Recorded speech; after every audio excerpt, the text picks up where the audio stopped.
Saints Row is a series of open-world crime games known for its bombastic action, nihilistic comedic tone, and general absurdity. In order to prove itself as something more than just a GTA clone, the series crafted a unique identity out of pure off-the-wall nonsense, making itself the only game series that allows the player to fight aliens as the president. The series was at its most popular from the late 2000s to the early 2010s, and in that time it gained itself a very loyal fan base. People fell in love with Saints Row's cast of larger-than-life characters and unapologetically ridiculous world.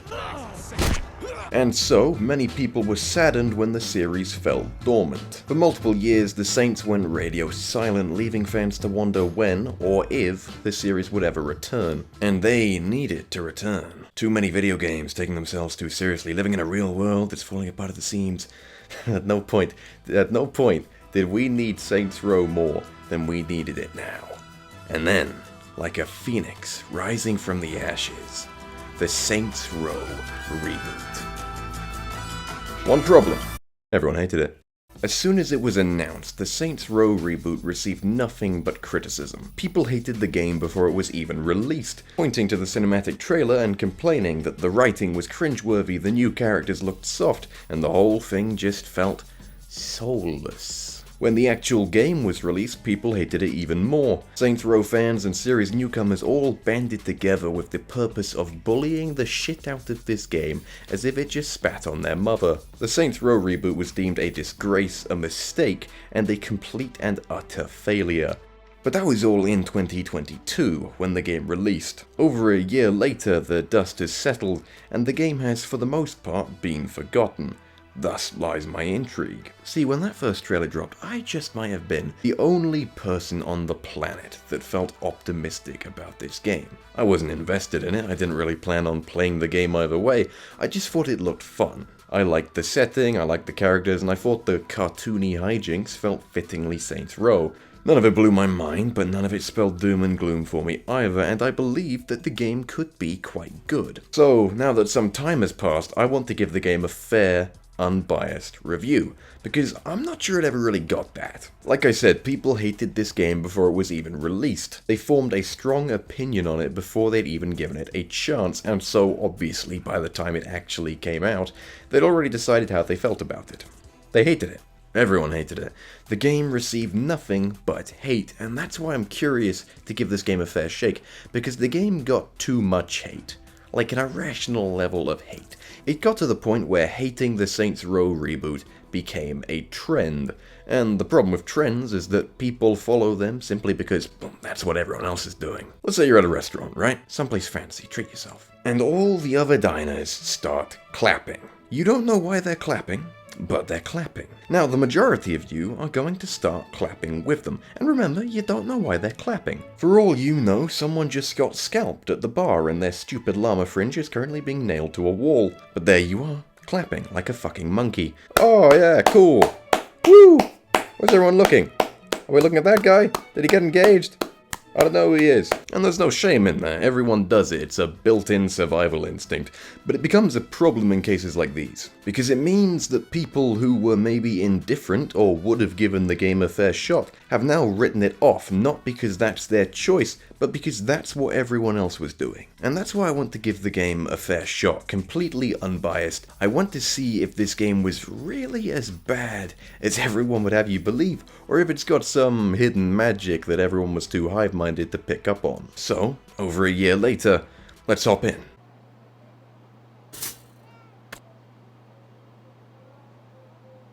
Saints Row is an open-world crime game set in the vibrant city of Santo Ileso. The story follows you, the boss. Well, actually, they don't call you the boss in this one. Your name is... what the hell do they call you? What's going on? It's for your own safety. It's our roommate, isn't it? Ah yes, the legendary roommate. They're here to say... The story revolves around you and your loyal friends Eli, Nina, and Kevin, who are all tired of being poor and decide to stick it to the man by forming a criminal empire and taking over the city. As you do. The gameplay loop follows a very familiar formula. As a matter of fact, I think this just might be the most modern GTA clone. Open world games are more prevalent than ever, but they've given up on trying to replicate the Grand Theft Auto formula. Because trying to be a better GTA game than an actual GTA game is like trying to beat Mike Tyson in a fight while being, well, you. It's a very simple formula. Drive, then shoot. Drive, then shoot. Drive, then shoot. Drive. The game revolves around driving cars and shooting guns. It is absolutely crucial. Those two elements are polished to perfection.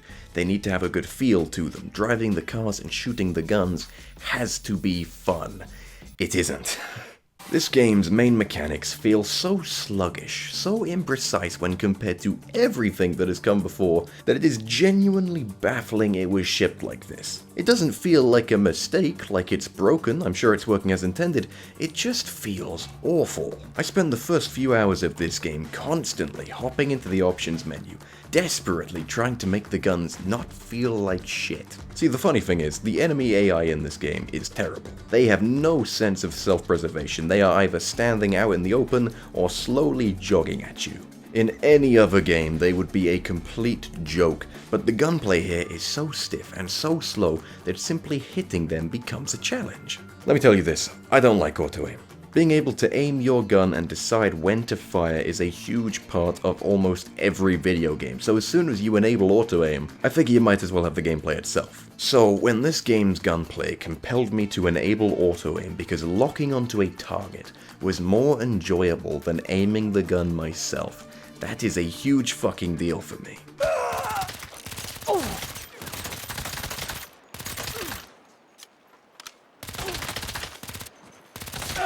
The driving is for the most part unremarkable. It leans toward bad, but it's ultimately just mediocre, though it does sport an unconventional issue in the turning. All of the vehicles understeer, and so simply taking a corner becomes a bit of a pain.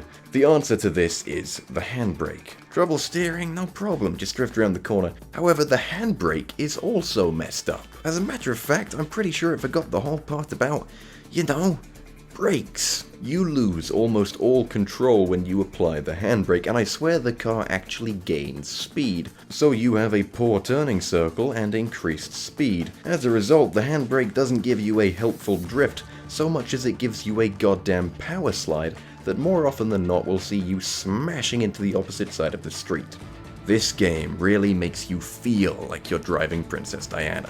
It took me a while to figure this out, but you can overcome this by applying the reverse and the handbrake simultaneously. You still don't have much control, but the turning circle is dramatically increased, allowing you to rapidly rotate the car, making it the best way to take corners. So the driving sucks, and the shooting sucks. That's a problem, because that is all that you do in this game. No puzzles, no platforming, no stealth.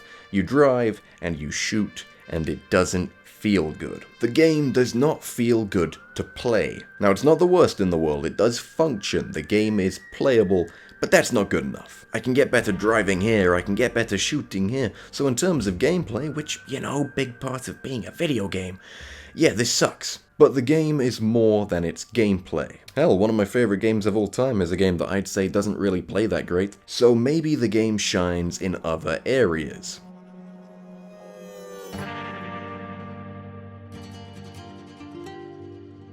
The game is set in the fictional city of Santo Ileso, and it's an interesting map. It's inspired by places like Las Vegas, a unique setting for a video game. You're surrounded by these orange mountains and the sky's always clear. It never rains in this game. You can feel a culture, an energy about this place, and there's a great variety in the many environments you'll visit. Architecture ranges from these modest residential buildings to massive fuck-off artsy types, visualizing a class divide. You can drive, fly, or glide from lower class areas to the higher class areas to the desert, and there's always something to see. From storefronts to public squares to this pool to that lodge, around every corner there's some unique asset that you haven't seen before. It doesn't feel like a world that was made through copy and pasting, and I really appreciate that.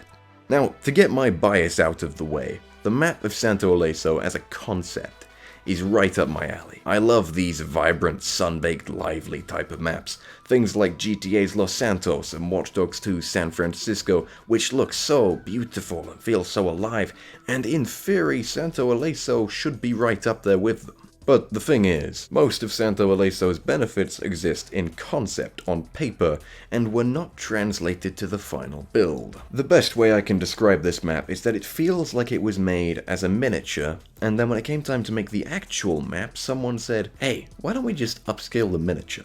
Now, I'm not complaining about the size of the map, it's actually quite good, that's what she said. I'm complaining about the size of the things in the map. The high-rise district is the best example of this. You've got this big park and these big roads and these big buildings, and they all feel too big. Not in the way that parks, roads, and buildings normally are big, they're too big compared to you. If you look at the roads, you'll notice that the design is that of a smaller road, one that wouldn't take up the amount of space that it does here. And the same applies to the other things, they're all bigger than their design would have you believe. So on foot or in a car, you're sort of dwarfed by the environment. And this is highlighted by things like the vehicle camera. When driving, the camera zooms abnormally far out, making the player feel small and allowing them to see how their own scale compares to the world around them. Drop-in assets like fences, signs, and the like are all an appropriate size compared to you, and as a result, they also look out of place compared to the rest of the world. This creates a sort of doll's house effect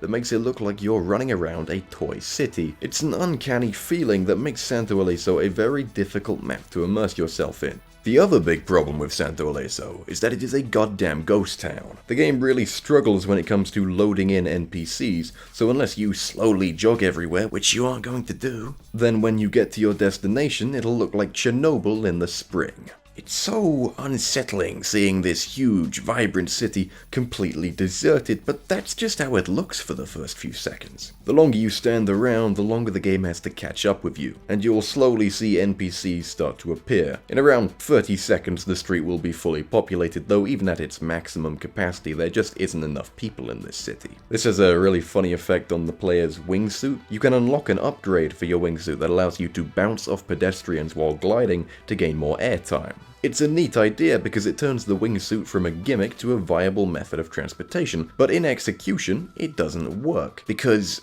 as I just said, the act of traveling means you are going to end up somewhere where NPCs haven't spawned in yet, so the upgrade is effectively useless. In reference to the real-life inspirations for Santo Ileso, the local NPCs are really fucking stupid.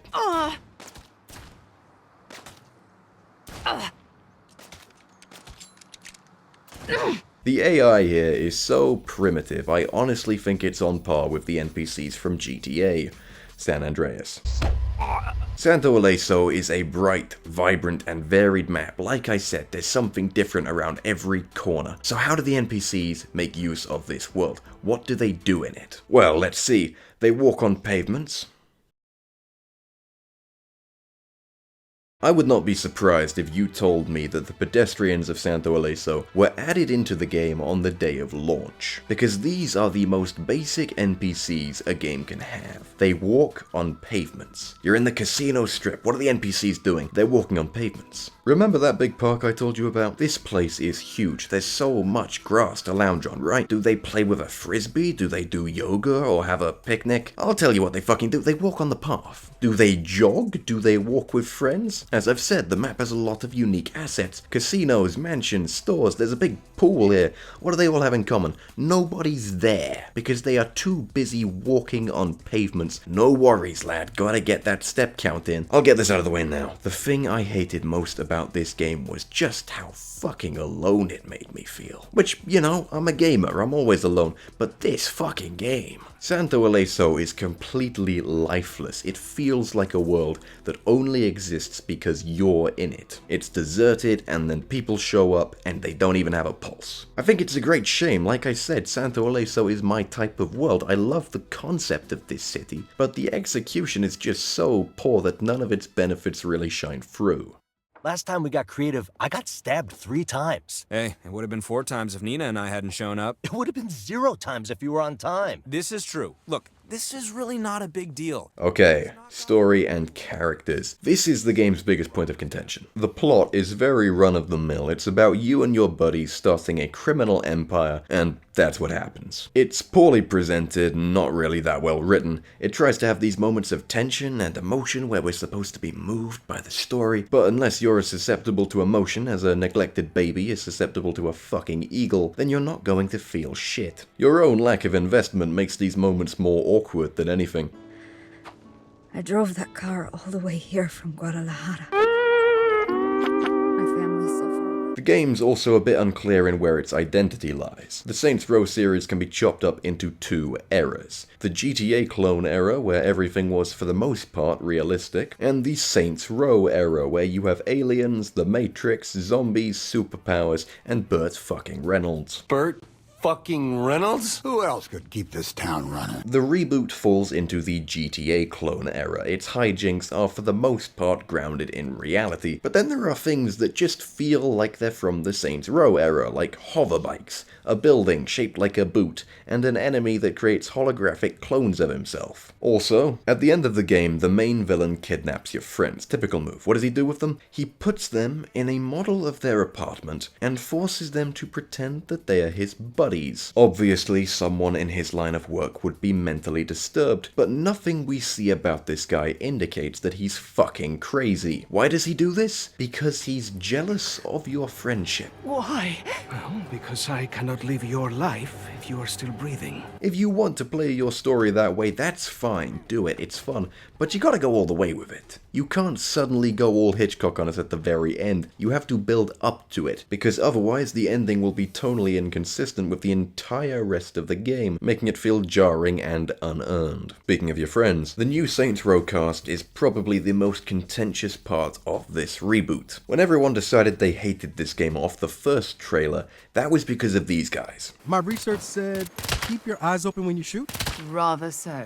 I think a little bit of this comes from the sense of betrayal. Think about it, you're a Saints Row fan, you've waited almost a decade for a new Saints Row game, and then boom! Finally, there is a new game, but the cast of characters you've learned to love have been replaced by these guys.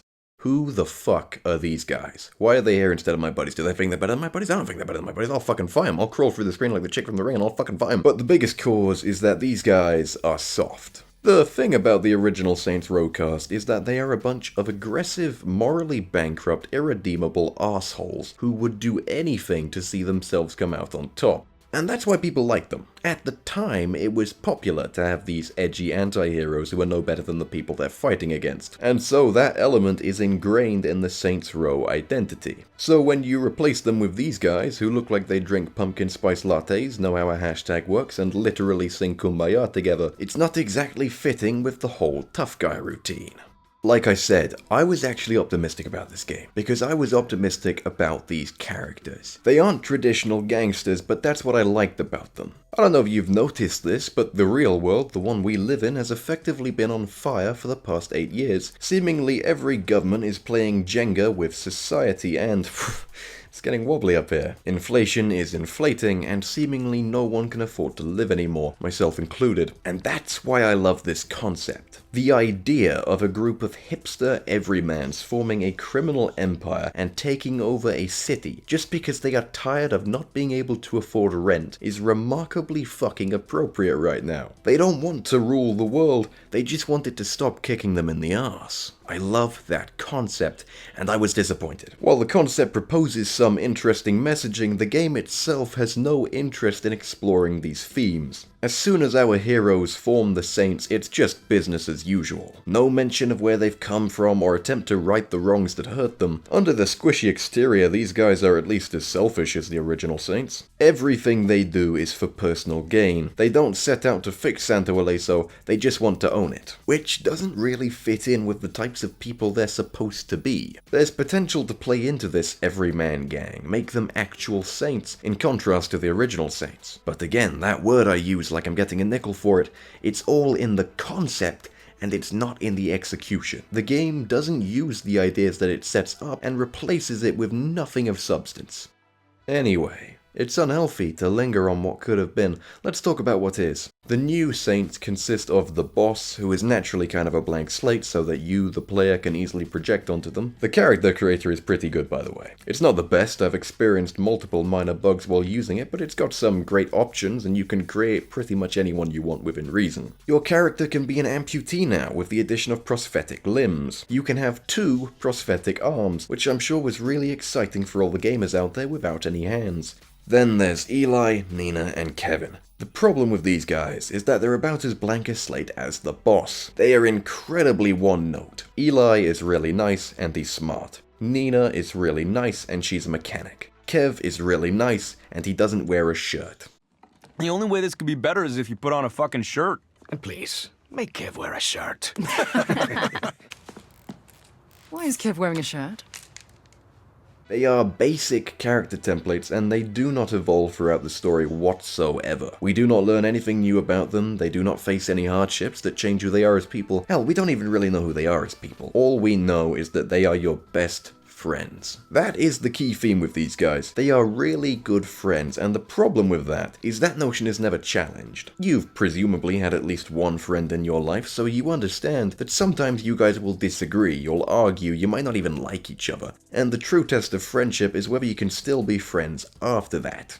If you can, then you'll know that you're more important to each other than whatever the hell you're arguing about. That doesn't happen with these guys. They are supernaturally good friends the entire time, and that is never called into question. These guys are doing illegal, life-threatening work daily. Tensions would be high. They couldn't always see eye to eye, but no, they're just great friends all the time. Admittedly, it is a little bit wholesome seeing these guys just unconditionally love each other, but as a viewer it means that I have no investment in their friendship, because I have no idea how important it is to them. For all I know, this could happen. So, do you guys prefer dogs or cats? I'm a dog person. Oh yeah, I prefer dogs. I'm a dog person too. I don't like dogs, I'm a cat person. Can you believe we were friends with that guy for 10 years? Oh my god, I know, right? What sort of waffle maker can I get for 35 bucks? Presumably one that makes fucking waffles? Hey, the wage slave is back.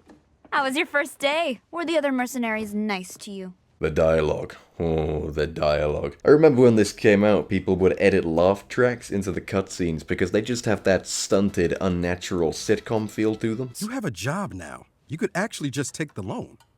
Eli, I don't do business with morally bankrupt companies. You work for Marshall. It's only really a problem in the opening cutscene when we first meet the gang, because the writers are trying to rapidly establish their friendship, and after that point the dialogue's unremarkable. For the most part, the acting was pretty good as it could be, you know, they worked well with what they were given. The character of Kevin was voiced by a guy called Greg Chun, who played the main character in Squid Game, the English dub. Oh, about that, Grandma, why did you get kicked out? Grandma? Don't you ever call me that!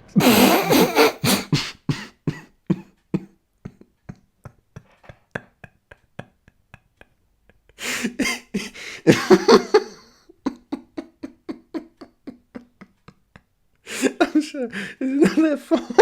Eli is voiced by a Mr. Eugene Bird, which if you're a Bones fan like me, it's pretty cool to hear the guy again. If you give me 7 measly little llamas, I will give to you this extremely valuable bear.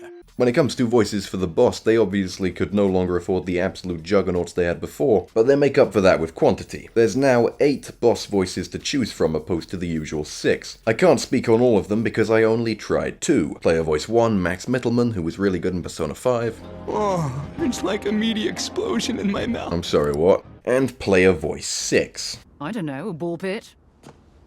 I'm joking.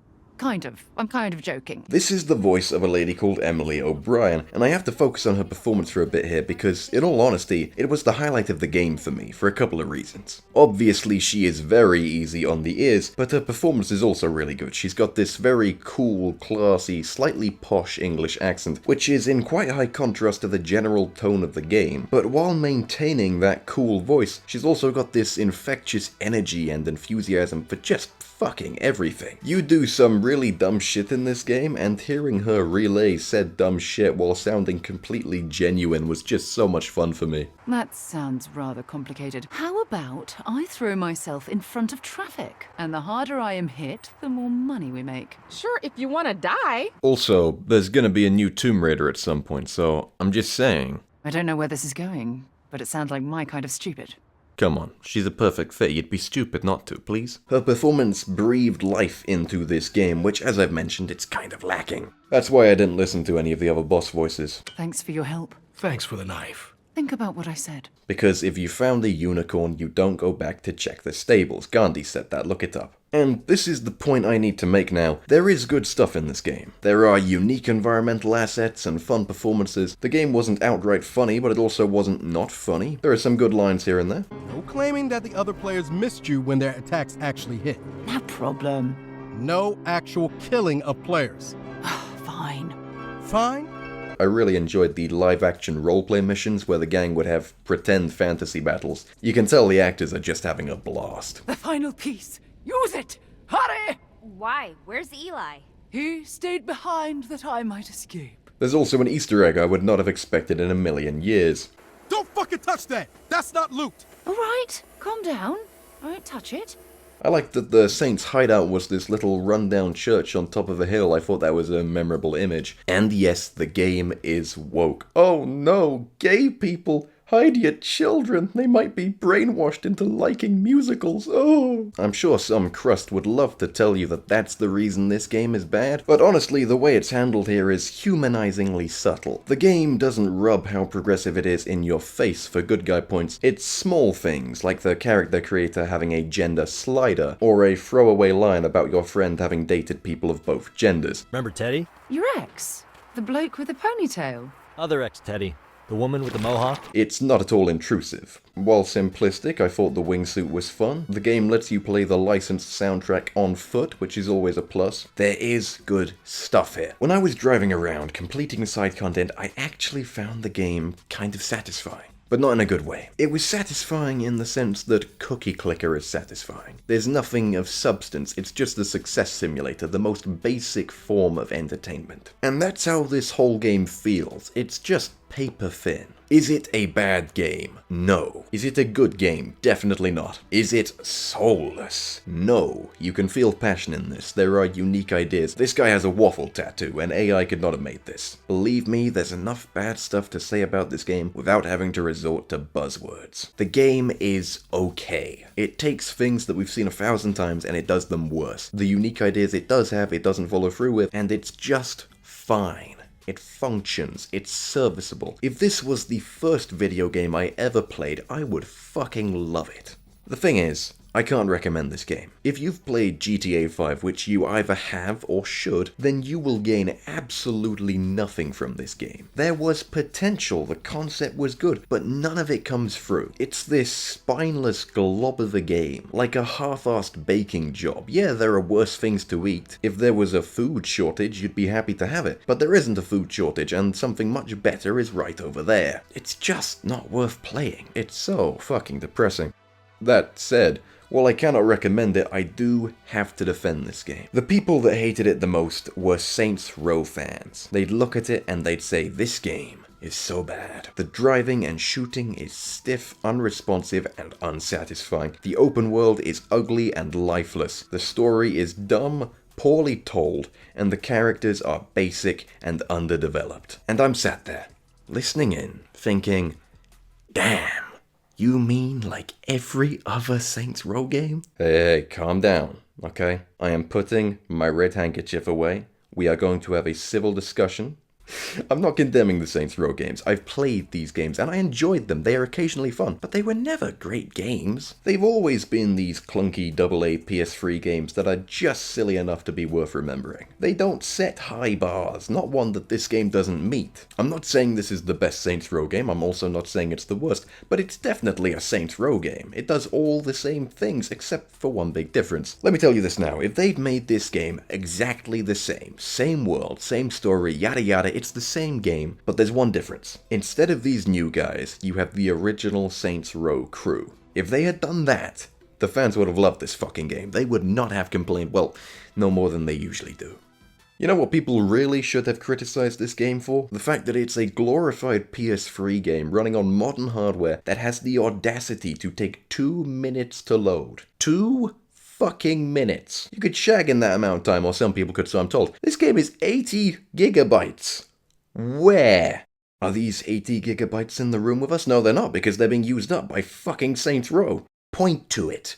Point to what part of this game is taking up 80 fucking gigabytes. Is this the fucking TARDIS game? Is it bigger on the inside? What the fuck?